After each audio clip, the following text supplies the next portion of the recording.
तो हम श्रीमद् भगवद गीता के तृतीय अध्याय के 34वें श्लोक तक अध्ययन कर चुके हैं। आज हम अध्ययन करेंगे 35वां श्लोक और उसके आगे के श्लोकों के बारे में। तो देखिए, भगवान श्री कृष्ण अर्जुन को उस युद्ध क्षेत्र में भिन्न भिन्न तरीक़ों से, भिन्न भिन्न प्रकार से, भिन्न भिन्न उपाय बताते हुए उसे युद्ध से जोड़ने की चेष्टा कर रहे हैं।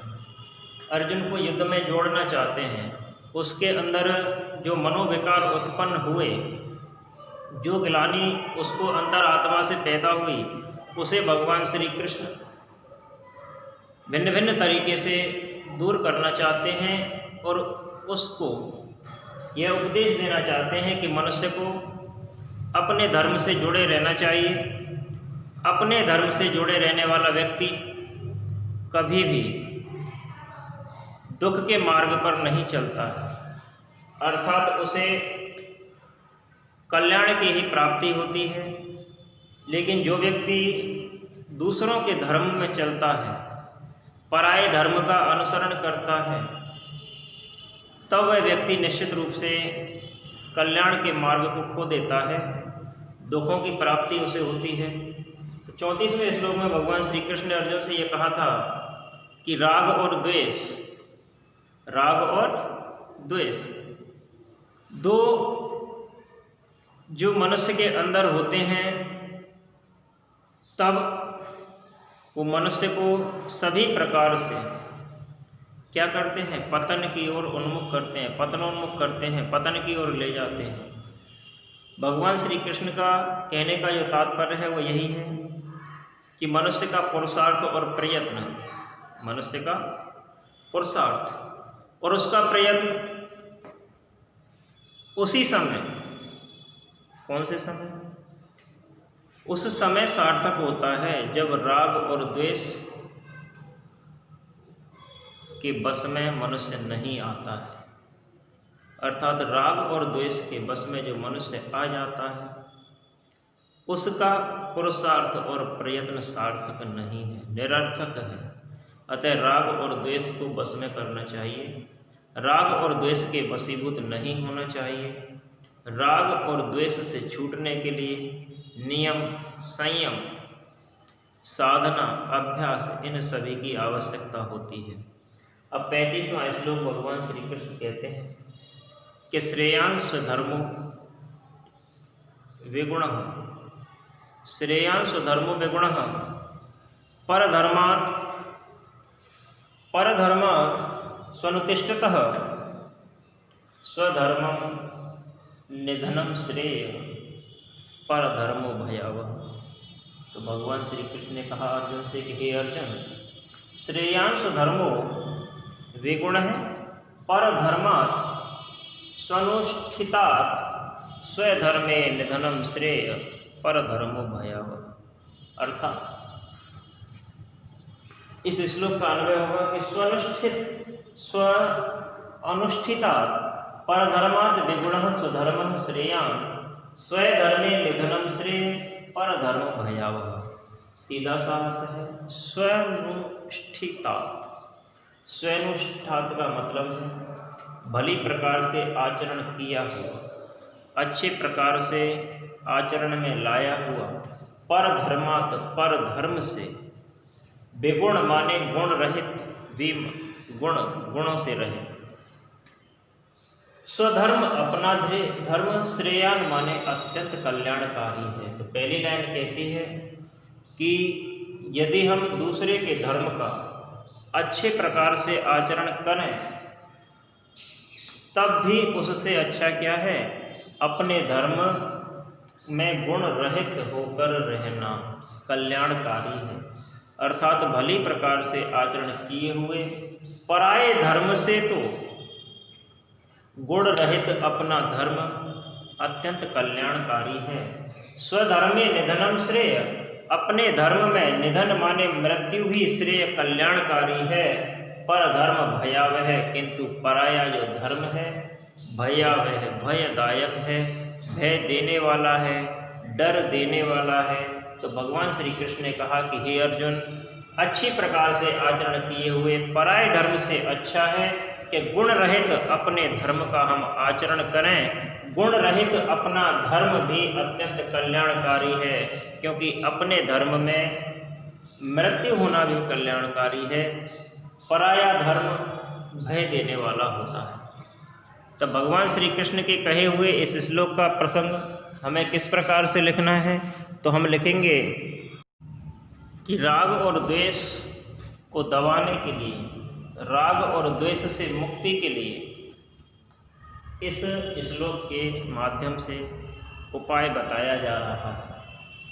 तो भगवान श्री कृष्ण कहते हैं कि हे अर्जुन, सरलता से आचरण में, भली प्रकार से आचरण में आने योग्य पर धर्म से गुण रहित स्वधर्म श्रेष्ठ है। गुण रहित स्वधर्म कल्याणकारी है।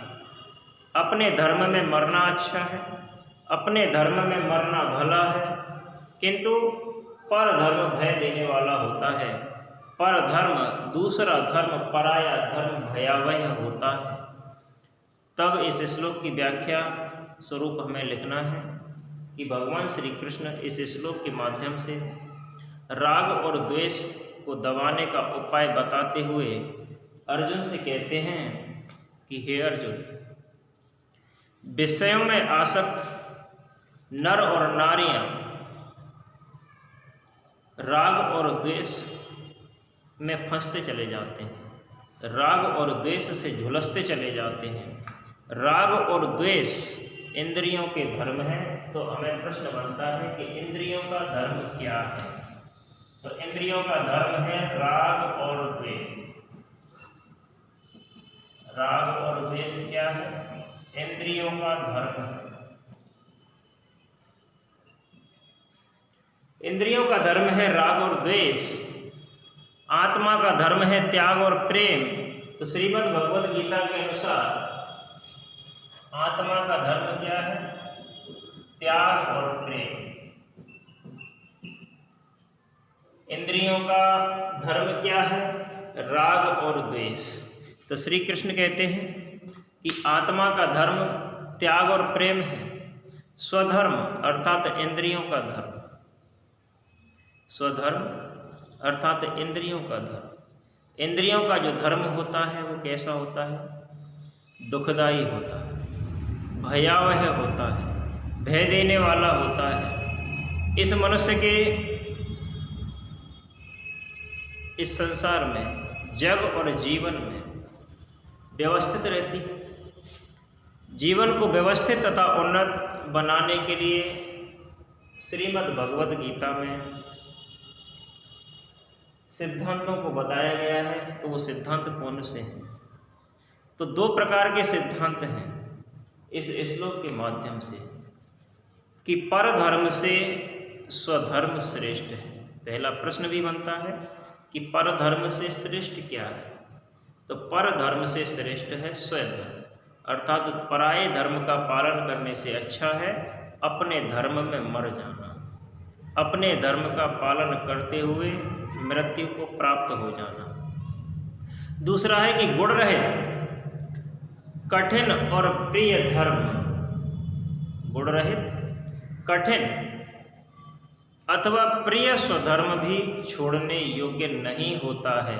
अपने धर्म में चाहे कितनी ही कठिनाइयाँ आएँ, अपना धर्म चाहे गुणों से रहित हो, लेकिन फिर भी छोड़ने योग्य नहीं है, त्यागने योग्य नहीं है। क्यों नहीं है? क्योंकि स्वधर्म के छोड़ने से ही मनुष्य का विनाश होता है। स्वधर्म मनुष्य को विनाश की ओर ले जाता है।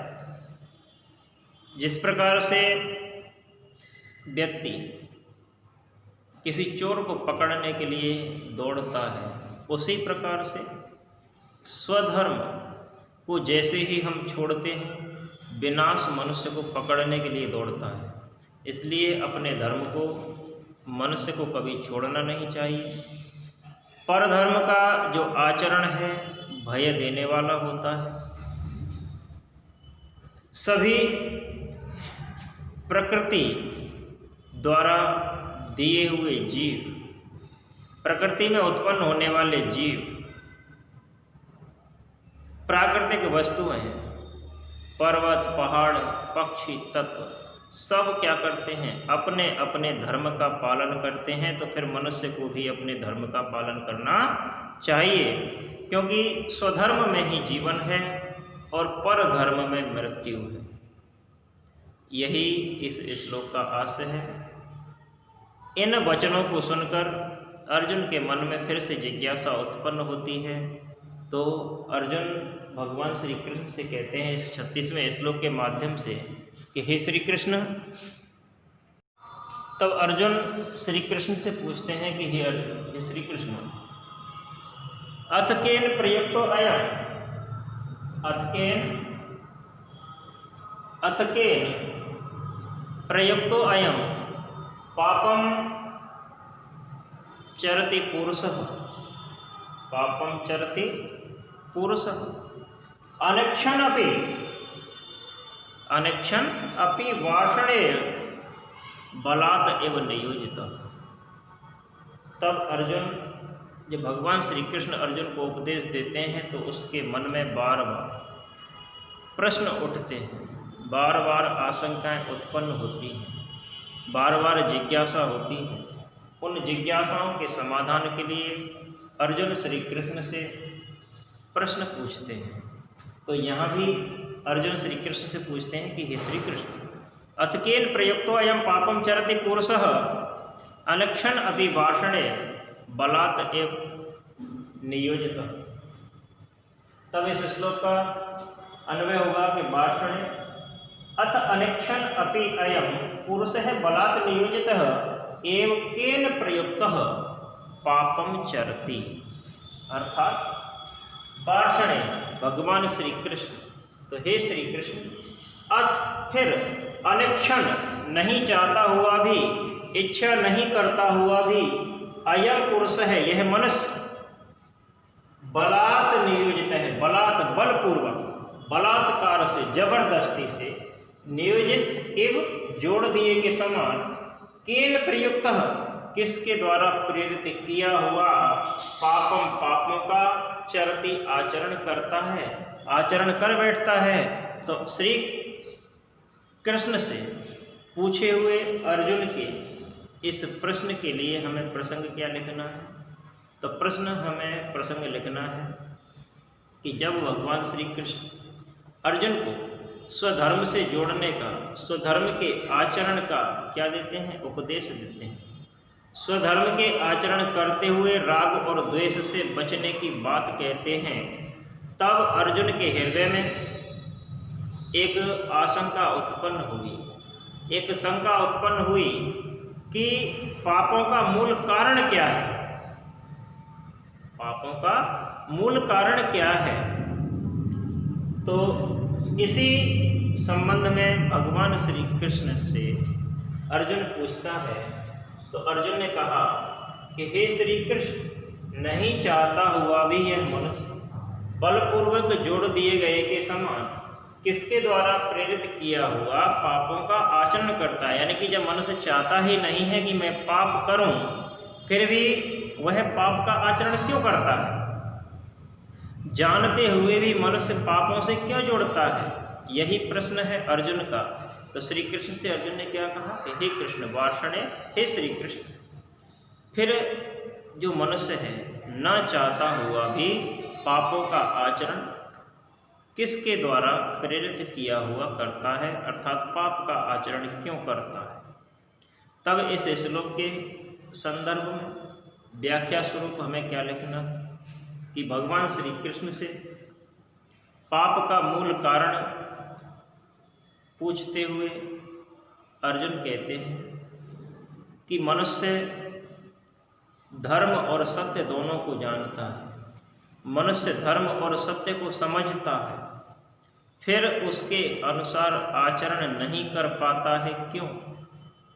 यानी मनुष्य सत्य को भी समझता है, मनुष्य अपने धर्म को भी जानता है, लेकिन मनुष्य पाप का आचरण करता है, सत्य और धर्म के अनुसार आचरण नहीं कर पाता है। इसका कारण क्या है? तो भगवान श्री कृष्ण से पूछते हुए मनुष्य के विषय में अर्जुन ने यही कहा कि मनुष्य अगर सच्चे हृदय से स्वयं अपने आप को ही अपना गुरु बना ले, तब मनुष्य कोई भी पाप का आचरण नहीं करेगा। मनुष्य को किसी से प्रश्न पूछने की आवश्यकता नहीं होगी। मनुष्य किसी से भी प्रश्न नहीं पूछेगा। मनुष्य की लाचारी क्या है कि वह नहीं चाहते हुए भी पर धर्म की ओर प्रेरित होता है, पर धर्म की ओर, पापों की ओर झुक जाता है। इसका कारण क्या है? जिस प्रकार से कोई व्यक्ति किसी को जबरदस्ती खींचकर कहीं ले जाए, उसी प्रकार से पाप और परधर्म मनुष्य को खींचकर दुर्गति की ओर ले जाते हैं। इसका मूल कारण क्या है? तब श्री कृष्ण कहते हैं, 37वां श्लोक है। तो भगवान श्री कृष्ण ने जब अर्जुन ने यह पूछा कि पापों का मूल कारण क्या है, तब श्री कृष्ण कहते हैं अर्जुन से कि हे अर्जुन, काम एषः क्रोध एषः रजोगुण समुद्भवः। काम एषः क्रोध एषः है रजोगुणः समुद्भवः महासनो महापाप्मा विद्धि एनम इह बैरिणम्। तो भगवान श्री कृष्ण ने जो ये श्लोक कहा उसका अन्वय होगा कि रजोगुण है समुद्भवः, एषः काम है, एषः क्रोध है, महासनः महापापमा एनम इह बैरिणम् विद्धि। अर्थात रजोगुण समुद्भव, रजोगुण से उत्पन्न होने वाला ऐसे काम यह काम है, ऐसे क्रोध यह क्रोध है, महासने बहुत खाने वाला है, महापापमा महान पापी है, एनम इसको इह इस संसार में बैरिणम बैरी विद्धि समझो। तो भगवान श्री कृष्ण अर्जुन से कहते हैं, तब इस श्लोक का प्रसंग क्या होगा? तो प्रसंग होगा कि अर्जुन द्वारा पाप का मूल कारण पूछने पर, पाप का मूल कारण पूछे जाने पर श्री कृष्ण पापों का मूल कारण काम को बताते हैं। श्री कृष्ण ने पापों का मूल कारण किसको बताया? काम को बताया। तो यहाँ प्रश्न बनता है, जो ऑब्जेक्टिव क्वेश्चन होंगे, लघुत्तरात्मक प्रश्न होंगे, ऑब्जेक्टिव तो नहीं होंगे, सॉरी, लघुत्तरात्मक जो प्रश्न होंगे वो इसी प्रकार के होंगे। तो लघुत्तरात्मक प्रश्नों में प्रश्न बनता है क्या कि भगवान श्री कृष्ण ने अर्जुन को पापों का मूल कारण क्या बताया? ये भगवान श्री कृष्ण के अनुसार पापों का मूल कारण क्या है? तो पापों का मूल कारण है काम। पापों का मूल कारण क्या है? काम। तो इस श्लोक का प्रसंग हमें क्या लिखना है? यही लिखना है कि भगवान श्री कृष्ण ने अर्जुन द्वारा पापों का मूल कारण पूछने पर काम को, दुखों का और पापों का मूल कारण बताते हुए श्री कृष्ण कहते हैं कि हे अर्जुन, रजोगुण समुद्भव, रजोगुण से उत्पन्न हुआ ऐसह काम यह काम है, ऐसह क्रोध यह क्रोध है, ऐसह काम यह काम है, ऐसे क्रोध यही क्रोध है, महाशनय महापापमा, महाशनय बहुत खाने वाला है, महापापमा महान पापी है, एनम बैरिणम विद्धि, इसको यहाँ बैरी मानो। अर्थात इस संसार में जो यह काम है और क्रोध है यही क्या है? पापी है, शत्रु है, बैरी है। तो भगवान श्री कृष्ण के कहे हुए इस श्लोक का अर्थ क्या है? सीधा सा अर्थ है कि रजोगुण से उत्पन्न होने वाला यह काम है, यही क्रोध है, यह बहुत खाने वाला और महापापी है। एनम इसको यानी इस काम को, यह इस संसार में बैरिणम विद्धि बैरी जानो, यानी इस संसार में मनुष्यों का जो शत्रु है, मनुष्य का जो बैरी है वो क्या है? काम है। तब इस श्लोक को व्याख्या स्वरूप लिखने के लिए हमें लिखना है कि 3 प्रकार के गुण होते हैं प्रकृति में, रजोगुण, तमोगुण और सत्वगुण। तो सत्वगुण, जो सत्वगुण होता है, सत्वगुण की वृद्धि से मनुष्य के अंदर आत्मबल पैदा होता है। सत्वगुण की वृद्धि से आत्मबल पैदा होता है, आत्मबल उत्पन्न होता है। और रजोगुण से काम बल बढ़ता है। काम का जो मूल अर्थ है वो क्या है? कामनाएं, इच्छाएं। इच्छाएं किसी प्रकार की हों, कामनाएं किसी प्रकार की हों, काम के अंदर समाहित होती हैं। तो रजोगुण से क्या बढ़ता है? काम बल बढ़ता है। फिर काम मनुष्य के अंदर वासनाएं उत्पन्न करता है, इच्छाओं को जागृत करता है। काम से राग और द्वेष बढ़ते हैं। राग और द्वेष बढ़ने का मूल कारण क्या है? काम। ठीक है। क्रोध का मूल कारण क्या है? काम। इंद्रियों का जो सुख होता है, इंद्रियों का सुखों की ओर तनाव या खिंचाव होता है, उसको क्या कहा जाता है? काम कहा जाता है। तो कहने का तात्पर्य काम क्या है? प्रश्न बनता है काम क्या है? तो इंद्रियों का सुखों की ओर खिंचाव या तनाव काम कहा जाता है। ठीक है। काम के अधीन हो जाने पर मनुष्य की दुर्गति निश्चित है। मन की इच्छाएं अनंत होती हैं। मन में इच्छा नहीं होते हुए भी काम मनुष्य को पाप की ओर जोड़ता है, काम मनुष्य को पाप में लगाता है। काम ही महापापी है। काम मनुष्य का, प्रत्येक जीव का शत्रु होता है। विषय वासनाओं का दूसरा नाम ही काम है। विषय वासनाओं का दूसरा नाम ही क्या है? काम है।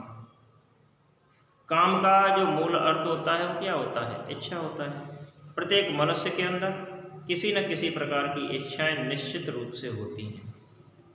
चाहे मनुष्य कैसा ही हो, उसके अंदर भिन्न भिन्न प्रकार की इच्छाएं होती हैं, किसी न किसी प्रकार की इच्छाएं होती हैं। मनुष्य को राजसी और तामसी विचारों से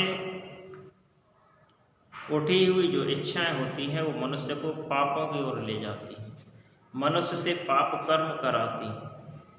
काम का जो आश्रय है, रजोगुण से उत्पन्न विषय वासना, तृष्णा, ईर्ष्या, ये सारा है। तो कहने का तात्पर्य है कि काम और क्रोध दोनों मनुष्य के दो हाथों की तरह होते हैं। जिस प्रकार मनुष्य के दो हाथ होते हैं, दायां और बायां, उसी प्रकार से कामना और क्रोध अर्थात काम और क्रोध दाएं और बाएं हाथ की तरह है। इनके सहारे पाप उत्पन्न होते हैं।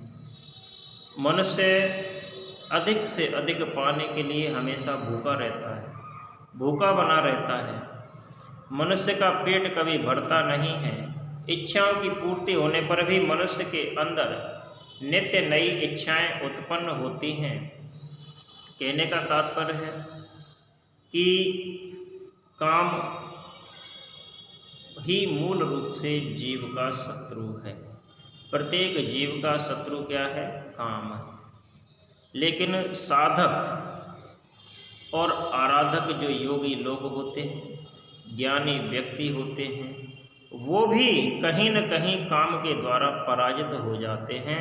यही इस श्लोक का सार है, आशय है। आगे के श्लोकों के विषय में अगले अध्याय तक रखते हैं। धन्यवाद।